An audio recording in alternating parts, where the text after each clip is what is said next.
Mapagpalang araw sa ating lahat. Tayo nag-break sa ating daily devotion. At ang pag-uusapan natin yan ay, sino ang tunay na King of Kings? Si Jesus ba o ang Ama?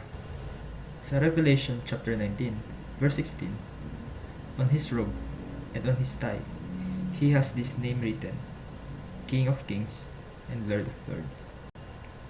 Ang tanong kung sino ang tunay na King of Kings ay hindi tanong na kung sino ang mas makapangyarihan, kundi pag-unawa sa pagkakaisa ng Diyos. Ang Ama ay ang pinagmulan ng lahat ng kapangyarihan, kaluwalhatian at soberanya.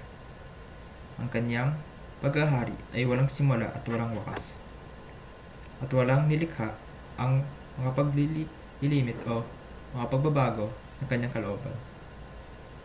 Si Jesus ay hindi hiwalay o mas mababa sa Ama, kundi ang ganap na pagpapakita ng paghahari ng Diyos sa paraang nauunawaan ng tao. Sa Kanya, ang pagiging hari ay hindi lamang kapangyarihan, kundi pagmamahal, katotohanan at paglilingkod. Ang Kanyang paghahari ay makita sa Kanyang buhay, sakripisyo at tagumpay. Isang paghaharing hindi nakabatay sa pwersa, kundi sa pag-ibig. Ang Ama at ang Anak ay naghahari sa isang kalooban at isang layunin. Walang kompetisyon sa loob ng Trinidad. Dahil ang lahat ay kumikilos sa ganap na pagkakaisa. Ang banal na espiritu naman ay aktibong gumagawa ng mga puso na nananampalataya upang ipaalala, ituro at ipamuhay ang katotohanan sa paghahari ng Diyos sa araw-araw na buhay. Ang pagkilala kay Jesus bilang King of Kings ay naghahamon sa atin na tanungin ang ating sarili kung sino talaga ang naghahari sa ating buhay. Madalas, mas madali para sa atin na magtiwala sa sariling plano, kakayahan o kontrol. Ngunit ang tunay na kapayapaan ay dumarating lamang kapag pinahintulutan natin si Kristo na maghari hindi lamang sa salita, kundi sa gawa at desisyon.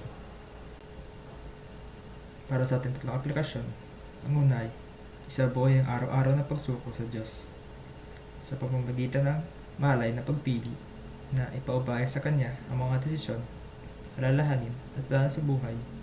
Ang tunay na pagsunod ay nakikita kapag pinipili natin ang kalooban ni Kristo kahit mahirap o hindi komportable.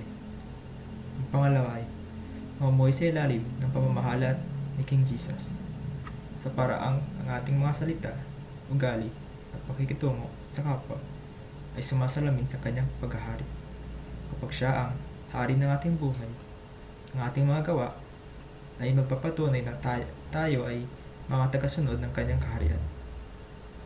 Ang panghuli ay panatilihing buhay ang panalangin na pinangunahan ng Espiritu bilang pagkilala na ang Diyos na may ganap na kapangyarihan sa ating buhay. Ang panalangin ay hindi lamang paghingi, kundi isang gawa na nagpapasakop at magtitiwala sa paghahari ng Ama sa pamamagitan ni Jesus.